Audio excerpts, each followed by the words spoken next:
This is the Unique Scotland podcast with exclusive scottishvisits.co.uk. Hello, this is John Harbour from Exclusive Scottish Visits, and welcome to my May 2024 Letter from Scotland, the Unique Scotland podcast that brings you the latest news from this wonderful country that puts the great into Britain.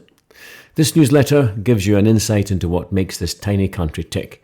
It takes newsprint, TV and radio commentary and turns it into a bite-sized viewpoint from a local perspective with a slightly humorous edge. In today's Letter from Scotland, you will be updated on issues that I reported on in the February Letter from Scotland edition.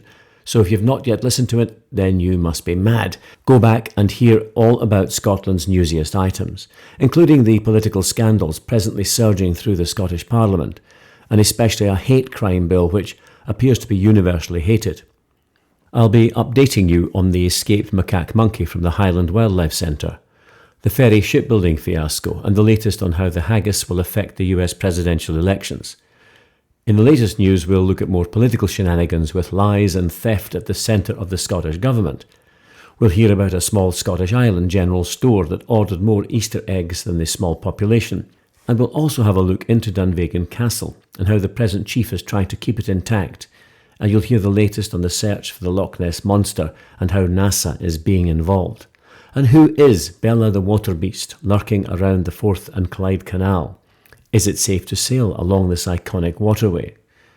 Well, it's all here and much more, so sit back and enjoy your newsletter from Scotland with John Harbour of Exclusive Scottish Visits on the Unique Scotland podcast, the go-to podcast on all things Scotland. You heard it here first, probably.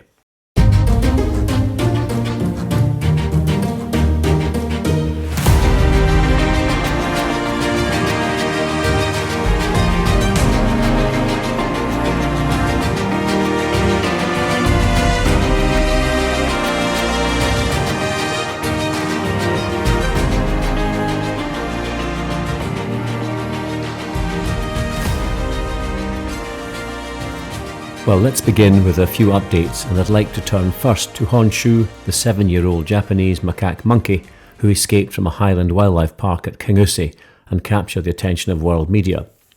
Thankfully, Honshu was captured a few days later by being lured to a bird feeder by a Yorkshire food delicacy called Yorkshire pudding.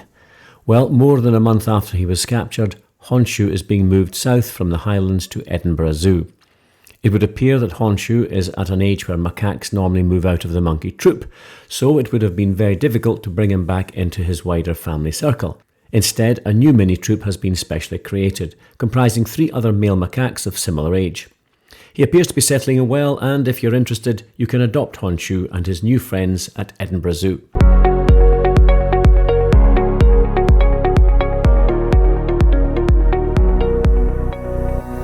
Turning to the US presidential elections, you will recall that I suggested to both candidates in the upcoming US presidential election to ease the restrictions on the importation of haggis, especially with sheep stomach bags. The candidate who dedicated themselves to this cause would surely secure the votes of the 6 million Scottish Americans who reside in the US today. I believe it could have been a vote winner, which could have secured a win for the presidency. Well, I'd like to report that having sent emails to the White House and the Trump camp, I'm pleased to say that I got a reply from Mr. Trump's office, and I quote, "Thank you for writing to President Donald J. Trump. We are carefully reviewing your message. President Trump believes the strength of our country lies in the spirit of the American people and their willingness to stay informed and get involved. He appreciates your taking the time to share your thoughts and sends his best wishes to you and your family." Well, thank you, Mr. Trump's office, for an auto-reply at least, and I look forward to hearing what you say after you've carefully reviewed the message. As for Mr. Biden's office, I look forward to a reply at some stage. In the meantime, I must get this podcast published, so we'll have to wait until the next newsletter from Scotland for any update.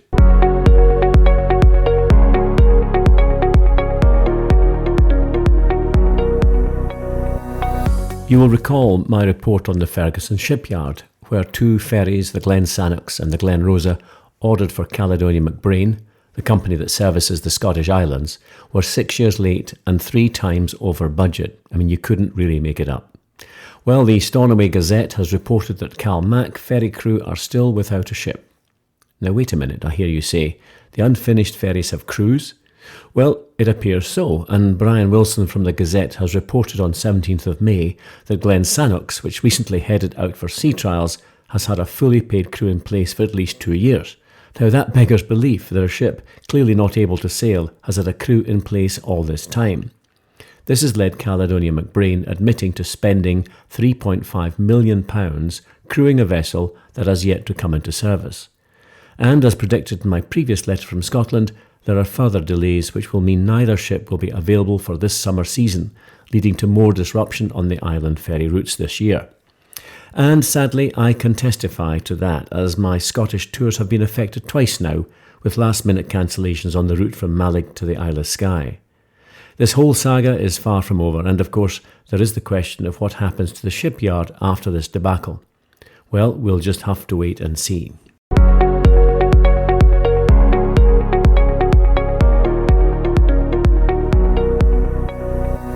My final update is on the other political story, a police probe called Operation Branchform, and that also beggars belief. And it's about the arrest of the First Minister of Scotland, Nicola Sturgeon, and her husband Peter Murrell, and the Scottish Nationalist Party accountant Mr Colin Beattie earlier this year, to answer questions about a missing £600,000 from party funds donated by their members. They were all released without charge. However, you will recall that the police put a cordon around the First Minister's house and took away a motorhome valued at around £100,000 from the driveway of Mr Murrell's mother's house. Well, the latest is that Mr Murrell, the ex-chairman of the Scottish Nationalist Party, was rearrested, questioned for about 9 hours, and has now been formally charged with embezzlement. As is normal in most criminal cases, a report is sent to the Crown Office and the Procurator Fiscal Service, which is the US Attorney's Office equivalent in America. Mr Murrell is no longer in police custody, and he will have to wait for the Procurator Fiscal to decide if there's a case to answer. As must we. Watch this space.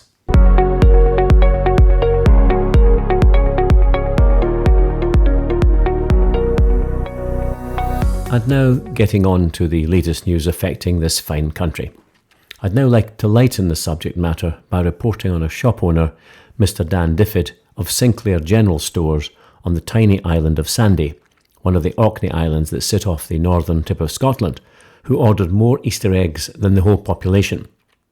Dan, who owns the Sinclair General Store, calculated that he would need around 80 Easter eggs for the tiny island population of 500, noting that only the children would be looking for one. However, instead of ordering 80 eggs, he ordered 80 boxes of eggs, and 720 eggs duly arrived. Although initially embarrassed by the mistake, Dan immediately set to work to make up for his mistake and do some good with the over-order. He decided to raffle off 100 eggs, with the proceeds going to the excellent charity, the Royal National Lifeboat Institute. The RNLI, to give it its short title, was founded in 1824. It's based in Poole in the south of England, and they operate more than 400 lifeboats from 238 stations all around Scotland, England, Wales and Northern Ireland. It's mainly funded by legacies and donations, and most of its lifeboat crews are unpaid volunteers. So Dan's charitable contribution went to an excellent cause. The RNLI were quoted as saying they were extremely grateful to Dan for his incredibly kind gesture. The winner of the raffle was a Russell Dowland who lives in London, and he decided to share his winnings and give 50 chocolate eggs to the runner-up, who was Maisie Sinclair, who lives on Sandy, would you believe it? Well, on the off chance that Dan might be available, I rang Sinclair General Store on Sandy and was delighted to find him available for a quick chat. Here's how I caught up with him. Hello Dan, and how are you today? I'm very good, thank you. That's great. Thank you very much indeed for taking the time to talk to us. And I just wanted you to tell us in your words what actually happened with the Easter egg saga. Yeah, no problem at all. So it's actually been a few weeks since I've discussed this. For a couple of weeks, it was pretty crazy. So we accidentally ordered too many Easter eggs. In order to kind of get rid of these Easter eggs, we came up with the idea of running a competition where people could win 100 Easter eggs. that seemed to go, get a lot of interest, and the idea of us living on a small island where there was more Easter eggs than people really seemed to catch people's imagination. The story went wild. It was all over the world, and next thing you know, we were getting kind of requests for interviews from TV channels globally, which was mind-blowing, really. Well, certainly we're delighted that you're able to come on the Exclusive Scottish Visits podcast. So it's a small island, and sandy, I believe. That's right. And where are you exactly? So we're the second furthest north island of the Orkney Islands. Brilliant. And how long you lived there, Dan? I've been here for just over 2 years. You now run and own the Sinclair local shop, effectively. That's it, yeah, Sinclair General Stores, yeah, we're one of 2 shops on the island.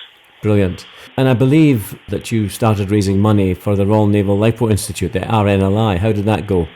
Yeah, that's right. So, obviously with us being a small island community, the RNLI is something that's close to our hearts here. I think over the years have kind of saved lives and done a lot for our island. So it's a charity that gets supported a lot here, so it just seemed kind of natural that when we were running an event for charity that the money would go to the RNLI. That sounds fantastic. And roughly how much did you raise? It was just under £16,000.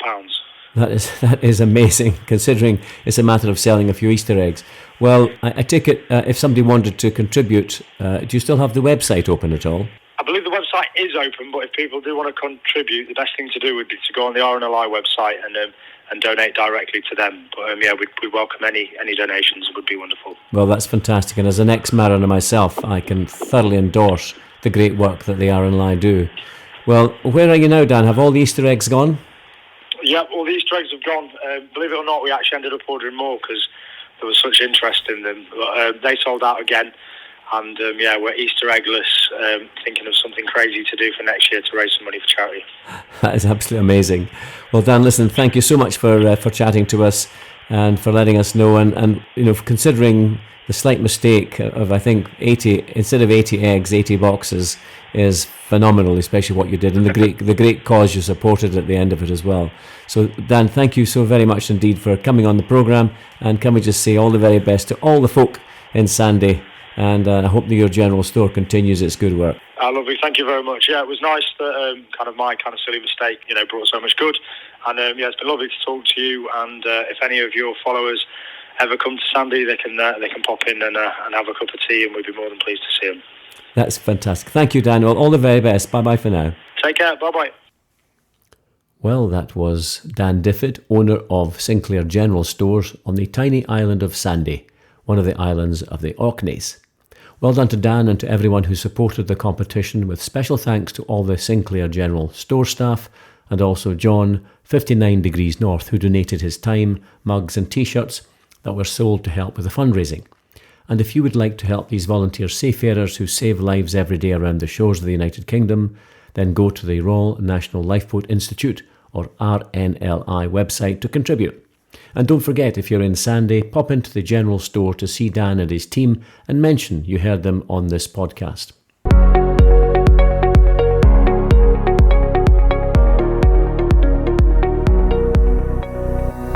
When I travel to Skye, I love to visit the impregnable Dunvegan Castle, home to the MacLeod clan chief, which has clung to a massive rock for over 800 years and complements the clan motto, "Hold fast." Indeed, for almost 800 unbroken years, Dunvegan Castle in Skye has been the family seat of Clan MacLeod.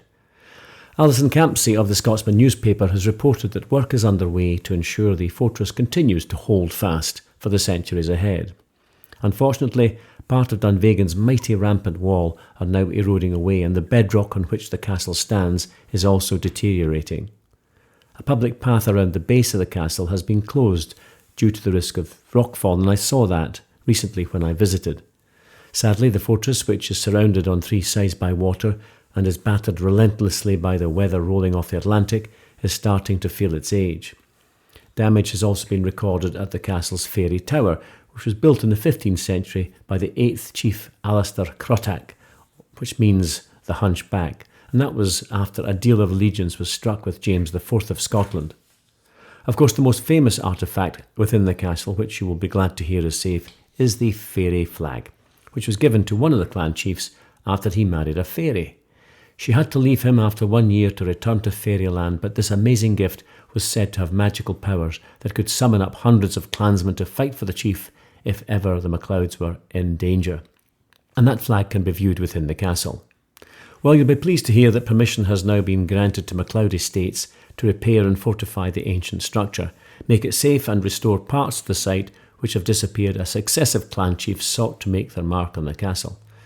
And as work gets underway, the MacLeod motto has been deployed. So let's hope that Dunvegan Castle can indeed hold fast for the next 800 years.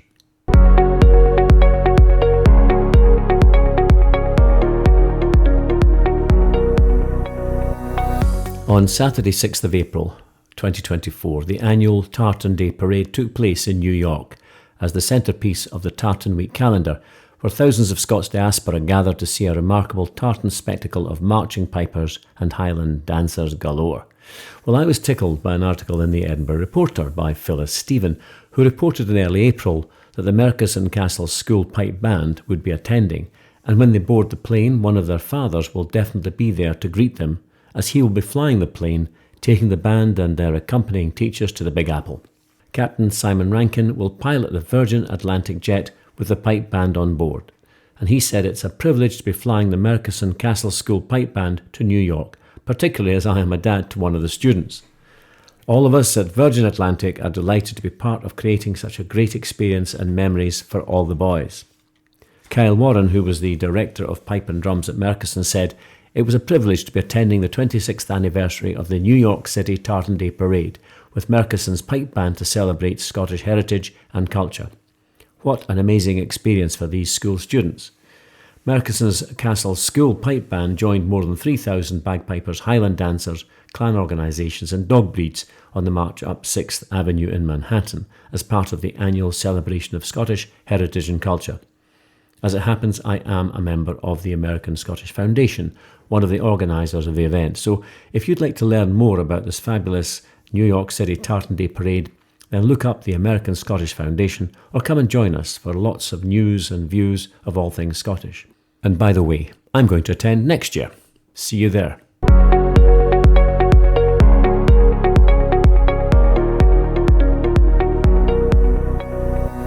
Breaking news. Scotland's First Minister resigns. No, not Nicola Sturgeon that I mentioned in my previous podcast, but her successor, Humza Yousaf, who has only been in post for about 1 year. Let me explain. You will recall from my last newsletter, and the update above, that Nicola Sturgeon, the Scottish Nationalist Party leader and the First Minister of Scotland, resigned just before her husband Peter Murrell was arrested for alleged embezzlement. There was an immediate search for a successor, and the Scottish National Party chose Mr Humza Yousaf as their next leader. Well, over the last year, he's not had too much success leading the party or the country, and he's had to cancel a number of proposed laws that he and his predecessor hoped to pass into law. I also mentioned that his government was propped up by a coalition between the Scottish National Party and the Green Party. Well, the Green Party were outraged when he scrapped the 2030 climate targets and also some extremely controversial gender policies. Now, it's obvious that Mr Yousaf foresaw the possibility of the Green Party walking away from the agreement, so, according to some commentators, and to make himself look strong, he decided to end the Bute House Agreement, effectively sacking the leaders of the Green Party from Parliament. Now, this was either a bold or a stupid move, depending upon how you look at it, because it meant that he lost his majority in the House. And sure enough, the opposition parties immediately tabled no confidence motions in him and his government. Well, Yousaf, realising that the game was up and in every likelihood he'd lose a no confidence vote, he resigned. A couple of months have now elapsed and a new leader and First Minister is in place. His name is John Swinney, a veteran Scottish National Party minister. It will be interesting to see how long he lasts, with a few more skeletons starting to slide out of the Scottish Government's closet.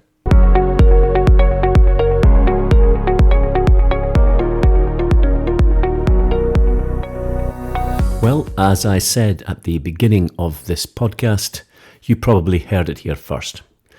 I have some exciting and more breaking news. As I record this, our Prime Minister of the whole of the United Kingdom, Mr Rishi Sunak, has just announced a general election, meaning the United Kingdom is going to go to the polls on the 4th of July, and I know all my American friends will be celebrating madly. Not our election, of course, but their own Independence Day on the 4th of July 1776, ironically from the British government. Anyway, I'll report on the outcome of the election in my August-September newsletter.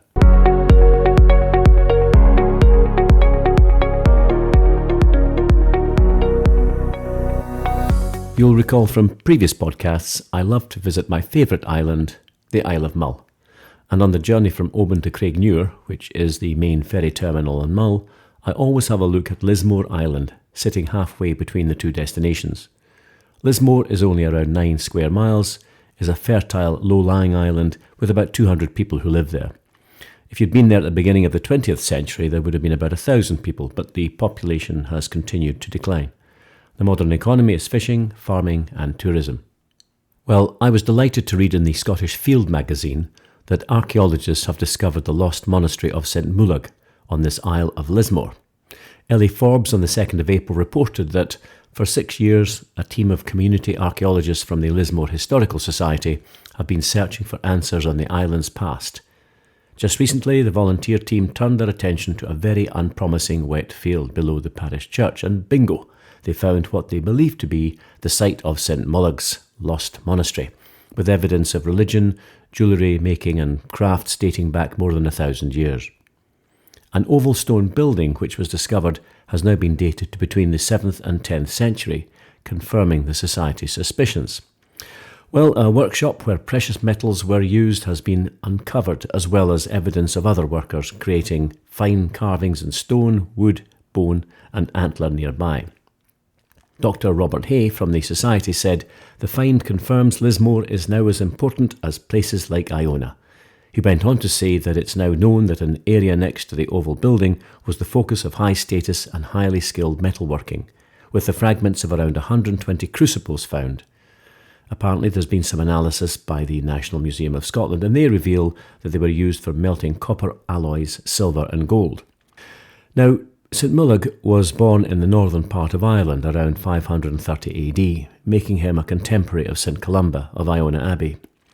It's said he arrived in Lismore around 562 AD before moving up through the west coast of Scotland, evangelising over to the pagan Pictish heartlands in the north and the east. So next to St Columba, a very important figure indeed. And work continues to analyse and conserve the 1,500 significant finds from the site, which are helping to illuminate life in early medieval Scotland. Well, to me, that's brilliant news, and I'll look now upon Lismore with different eyes the next time I'm passing on the way to the wonderful Isle of Mull.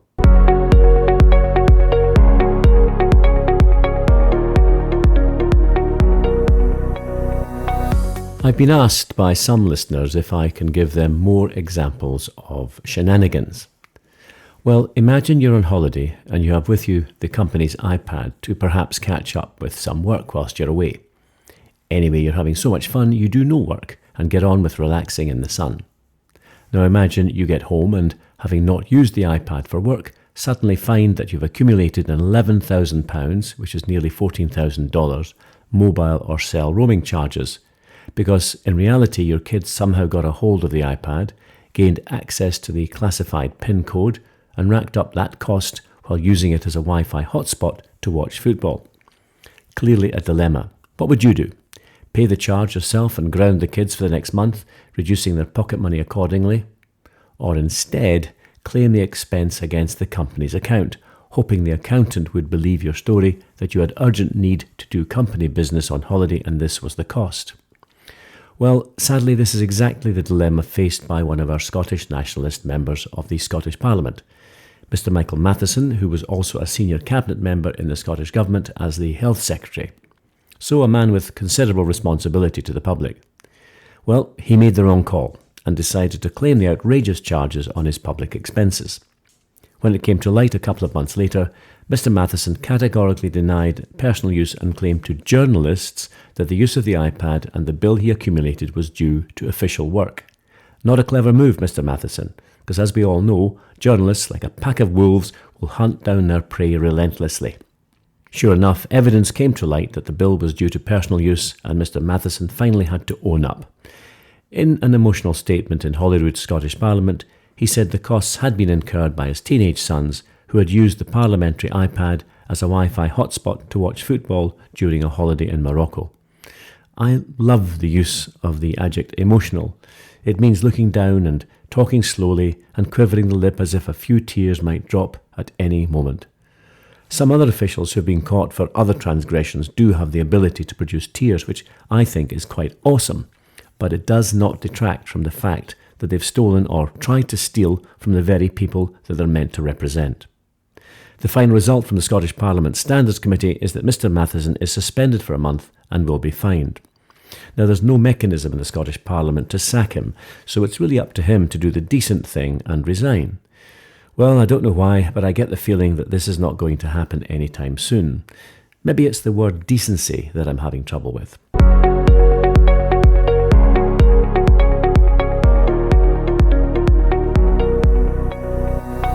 From political beasts to water beasts, and this news brings us the story of Bella, the largest water beast ever seen, and it's been unveiled on the Forth and Clyde Canal, and that's the canal that runs from Edinburgh's River Forth and Glasgow's River Clyde. The canal's around 35 miles long and was opened in 1790 to provide an east-west route for seagoing vessels in the days of sail. Its use was limited by 1850, due to the increased size of the ships and the introduction of the railways. But by 1930, the canal was dormant and closed in 1960. Well, in 1980, the Forth and Clyde Canal Waterway Society was formed to campaign for the Forth and Clyde's preservation, restoration and development. Now, at the eastern end of the canal at Falkirk near Edinburgh, and I've mentioned it before, we do have the amazing Kelpies sculpture. And these are mythological water beasts, and they're talked about by grandparents to keep their grandchildren away from the water's edge. Well, at over 360 feet long, Bella the water beast will be bigger than her cousins, the Kelpies. Pauline MacLean, the BBC Scotland arts correspondent, commented that there are few works which can live up to the description groundbreaking, but Bella and the Seven Winds certainly earn her title. Her body, apparently, is made from 1,000 tonnes of soil lifted to build a £14 million Stockingfield Bridge in North Glasgow, and offers a chance to create an art park. Now, Bella is the biggest of 22 artworks commissioned by Scottish Canals for the site, all of which draw on the heritage of the area. And whereas the Kelpies are mythological water horses, Bella is a mythological water serpent. Now, she's decorated with a mosaic of ceramics, symbolising the past industry of the area. And over the next 5 years, Nicol Wheatley will work with Louise Nolan and Ruth Impey of the community organisation Macaque Glasgow to create and attach the thousands of ceramic scales needed for Bella's body. And this really reflects the fact that Scotland used to export its clay products and its ceramic products right across the world. I mean, don't you just love a good news story, especially when it involves mythological beasts?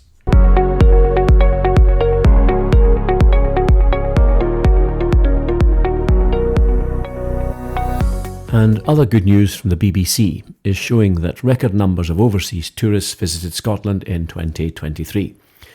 Tourism bosses have described record international visitor numbers for Scotland in 2023 as a turning point for the industry. Almost 4 million people from overseas visited the country last year, an increase of 15% on 2019, and that was the year just before COVID pandemic. Unprecedented numbers from North America helped break the previous record of 3.7 million, which was set in 2018. Now, Vicky Miller of Visit Scotland told BBC Scotland News that the figures were a significant milestone for the tourism sector. She estimated that just under 20% of visitors to Scotland now come from international markets. Visit Scotland's own research suggested that visitors are increasingly looking for unique experiences, such as designing tartan or bagpipe lessons, which Miss Miller said reflected a desire for a once-in-a-lifetime holiday. Wellness activities like wild swimming and food and drink trips are also popular, as well as the usual visits to see the Loch Ness Monster and to visit the Isle of Skye or Isle of Mull and Iona Abbey. Well, as it happens, most of my clients come from North America, with some from Asia, Australia and France, making use or perhaps testing my French language skills. Well, last week I had 2 couples from the USA, and this week I'll be welcoming Tony and Anne Gilliani from Australia for a 12-day tour. So my message to the world is that Scotland is very much open for business, so come visit. And if you're not sure, or you can't visit for any other reason, then look at my website for some great photographs to complement my podcasts. Scotland is an amazing country.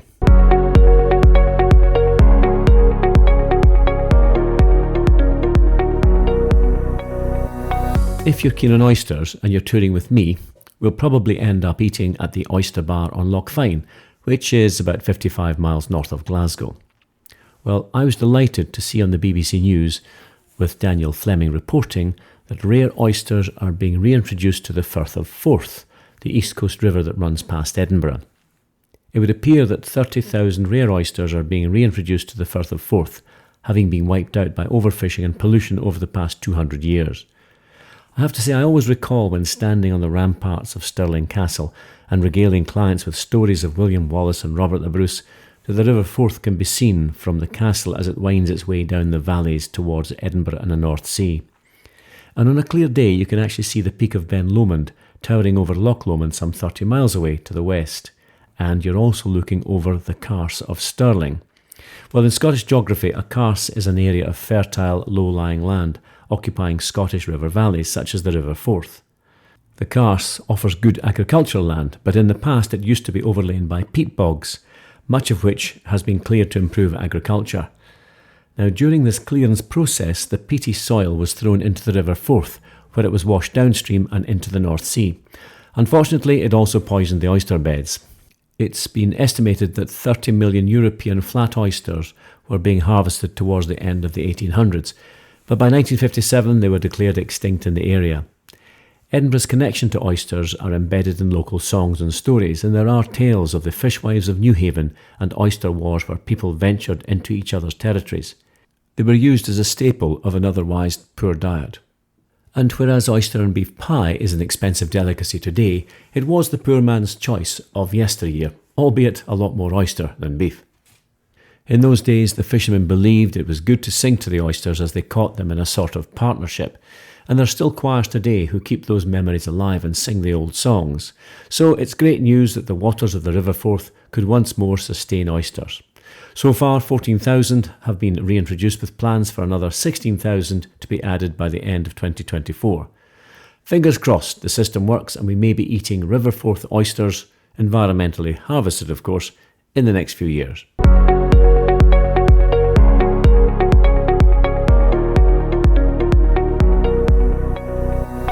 From rivers to the sea to beaches, and I was pleased to read in Time Out about the 11 most beautiful beaches in Scotland. And what I discovered did not surprise me, as I visited most of these listed except for one on my own doorstep, which comes in at number 2. Now, Malcolm Jack gave his assessment, and the top of the list was Luscantire Sands on the Isle of Haggis in the Outer Hebrides, a beach I've visited on many occasions. Indeed, you may find some photos and videos of this beach on my Facebook pages, and there's a great video of one of my previous guests, Marianne, dancing in the surf. She was so taken with the place. I love Malcolm Jack's description in Time Out. It's priceless, as he describes the Scottish weather being famously unpredictable. You can't afford to delay on those precious few days when the sun shines and the temperature soars. Just grab your swimwear and a picnic and make for the coast quick before the rain starts splashing in your sandwiches. Lovely, thank you, Malcolm. Well, I've lost count of the times that I've organised picnics for guests on some fabulously scenic, deserted beach, only to find that a howling gale or lashing rain tries to dampen the enthusiasm. I'm pleased to say that most guests take it in their stride, especially when I tell them that the wind keeps the midges away and gives us wind power, the rain gives us whiskey, and the appalling weather in general allows visitors to have a huge expanse of white sandy beach to themselves. What's to complain about? So, to number 2 on the list was Coldingham Bay in the Scottish borders, which is only 30 miles south of my village here at Aberlady. It's described in Time Out as a perfectly formed crescent of golden sand wrapped in steep hills with a line of brightly coloured beach huts popping in pinks, yellows, turquoises and blues among the dunes. Interestingly enough, I've never taken guests there, but I have walked the beach a number of times on some of my coastal path walks, of which there are many in Scotland. Well, I'll certainly pay more attention next time, and will take you if you wish when you visit and tour with me. My own favourite beach on the mainland of Scotland is West Sands, St Andrews in Fife. It is beautiful golden sand and goes on for miles.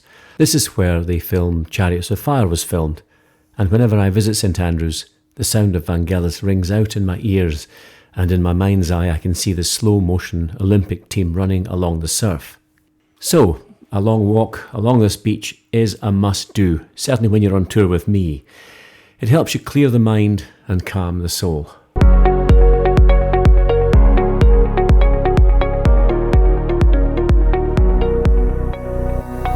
Now, some of you may have heard of Mary King's Close on Edinburgh's Royal Mile, an alleyway that's been closed off for 100 years, and it's now open to the public. I'll be talking about that alleyway or close in my next podcast on my walk down the Royal Mile, but I mention it here because a medieval street, hidden for 40 years under the main shopping centre in Stirling, has just been opened up again. Ben MacDonald from the Stirling Courier has reported that Dirt Raw, as it's called, will reopen to the public who will travel back hundreds of years. The street ran along Stirling's old, formidable city walls, which are some of the best preserved in Scotland, and they played a pivotal role in shaping the destiny of the nation. They were built during the rough wooing in the 16th century to deter the English from forcing the infant Mary Queen of Scots into marrying Henry VIII's heir. Dirt Raw is a 16th century street and leads onto a hidden section called the Thieves' Pot. The Stirling Council archaeologist Dr. Murray Cook was quoted as saying, "It's an incredibly atmospheric, disorientating place and I can't wait to explore it." Well, Dr. Cook will be leading tours down into Dirt Raw at a fitting moment when Stirling City will be marking its 900th anniversary. I can't wait to see it for myself.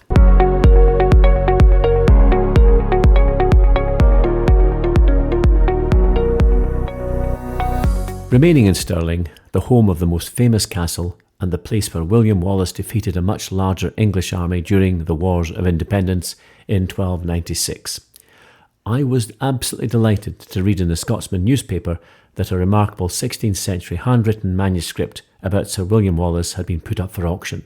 Not that I can afford to buy it with a price tag of around £250,000, but that more information has come to light about this extraordinary man and hero of Scotland. Paul Wilson from the Scotsman has reported that Latin texts contain previously unknown information about the exploits of the legendary warrior. One of the numerous new discoveries was the exact date, 3rd of May 1297, when the freedom fighter killed the English sheriff of Lanark, William Heselrigg. Now, you'll all probably remember the incident from the film Braveheart when Wallace discovered that the sheriff of Lanark, William Heselrigg, killed Wallace's wife in the hope of luring the Scots rebel to the town. Well, Wallace took the bait and led an uprising that defeated the entire English garrison and saw the capture of Heselrigg, who was killed personally by Wallace and then dismembered. To have this document confirming these facts is extraordinary and puts into context the uprising around Scotland at that time and the part that Wallace played. After 5 centuries, the book appears to be complete, with 223 leaves written in 2 hands, as well as inscriptions by various owners dating back to Robert Robertoun.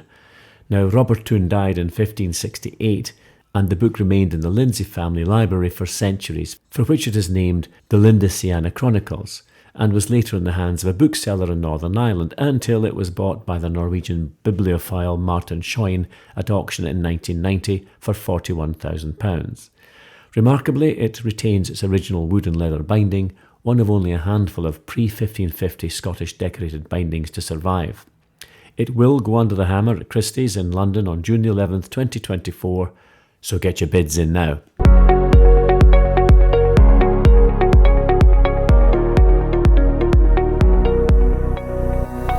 And finally, I would like to report that NASA has been approached to help locate the Loch Ness Monster as a new search gets underway from the 30th of May to the 2nd of June 2024. It's actually taking place on the 90th anniversary of Sir Edward Mountain's first official search for Nessie.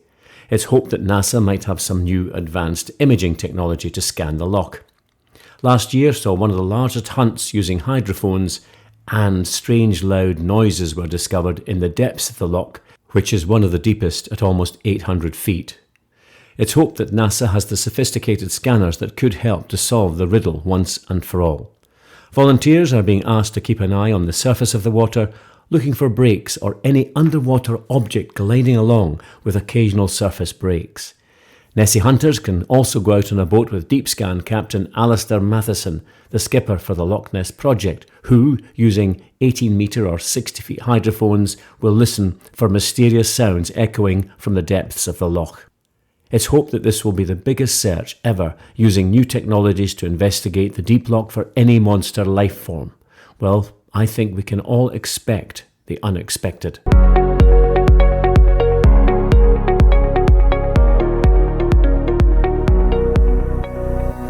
Well, folks, that is the end of this May edition of Letter from Scotland in my Unique Scotland podcast series.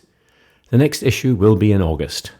To ensure you get notification of this podcast, please go to my website exclusivescottishvisits.co.uk, and on the podcast page you'll be able to click on the email subscribe button to register. Now, I've mentioned the itinerary service that I offer as well as my touring service, and I was delighted to catch up with one of my clients who was passing through Edinburgh last week. John Spoden is presently walking the West Highland Way, taking him from Mulgai near Glasgow to Fort William. On completion, he is going to do a short tour north of Scotland before returning home, and asked me to provide an itinerary for the latter part of his journey. So it's great to hear that John was visiting Edinburgh for the day, and I caught up with him and his two friends in the Café Royal Bar in the new town. Hello, this is John Harbour from Exclusive Scottish Visits, and I'm in the Café Royal in Edinburgh with three lovely friends who've come across all the way from the United States of America. And I've got Andrea, I've got Andy, and I've got John. In fact, it was John Spoden who contacted me initially to do an itinerary for him for his tour of Scotland. So I'll just get them to say hi. Hi, I'm Andrea. Hi, I'm John. And I'm Andy. And these guys are sitting now here drinking a nice, which pint is it? We got a shilling, 80 shillings. 80 shillings. Yeah. Scotch ale, 80 shillings. Nothing better. Well, John, can you just tell me what is it that brought you to Scotland and why are you here? Well, I can tell you, Andy brought me to Scotland to walk the West Highland Way. So the three of us are going to be disembarking in a few days to walk the West Highland Way as part of an organized tour. At the end of that, though, we're going to follow an itinerary that John helped put together as we explore the areas outside of the Highlands and north of Scotland. And we've just been so intrigued by this country and just enjoying our first full day here in Edinburgh. That's great. Where do you come from, Andrea?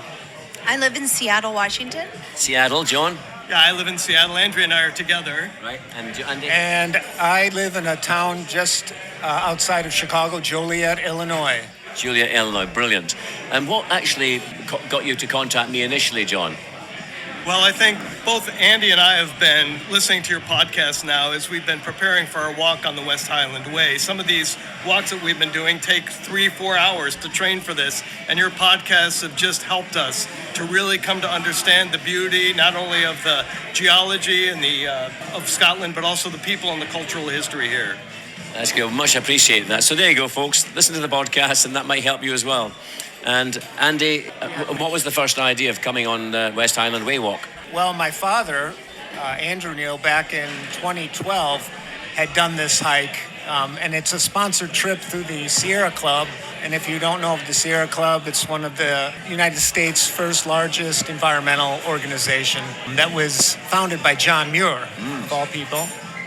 So along with service trips, that Sierra Club volunteers can come out and help to maintain and build trails in the national parks, public lands. They also sponsor these outings all around the world now. And so I wanted to do this trip since my dad told me about it back in 2012, and now here in 2024, I'm finally going to be able to follow in his footsteps. Well done, you're here. And of course, for those of you that don't know, John Muir is a great Scot who emigrated to America and lived and was born in Dunbar. And of course, there's a great, the John Muir Way from Dunbar all the way to Helensburgh, which is my old hometown, where I used to live before I moved down to Aberlady. Anyway, well, thank you very much indeed, team. It's great to see you here. And can I just say, have a wonderful time on the West Highland Way and a wonderful time following the wee itinerary that I put together for you. So thank you very much indeed. So bye for now. Slanjava! Thank you. Slanja. Well, that was John, Andrea and Andy from the US of A. It was great to see them, and I wish them well on this adventure and all their future travels. Well, my next monthly touring podcast will be published in June, and that is the last of my 4-part series on Edinburgh, where you will join me for a walk down Edinburgh's Royal Mile and look into the alleyways or closes. In total, there are up to 100 closes that branch off from the main road that runs from Edinburgh Castle to Holyrood Palace, known as the Royal Mile. These closes are named after important people of Edinburgh or certain businesses, and this podcast will bring the more prominent closes to life, such as Paisley Close, where, in the late 1600s, a young 12-year-old boy, Joseph Macaque, survived the collapse of the building in which he lived, and where half the occupants were killed, yet he was saved by his boots sticking out of the rubble.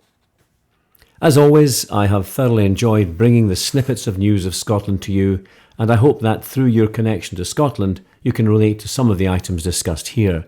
I always welcome feedback, so if you wish to comment on any of the issues raised, or if you wish me to cover any aspect of Scottish life, then please do get in touch through the contact page on my website, or send an email to info@exclusivescottishvisits.co.uk. But please don't forget, these snippets are commentaries only and do not necessarily reflect my own political leanings or bias or my opinions on any of the topics. Well, it's been a pleasure to have you all listening today, and I would now like to sign off in traditional Scottish fashion by raising a glass to you wherever you are in the world. Slàinte.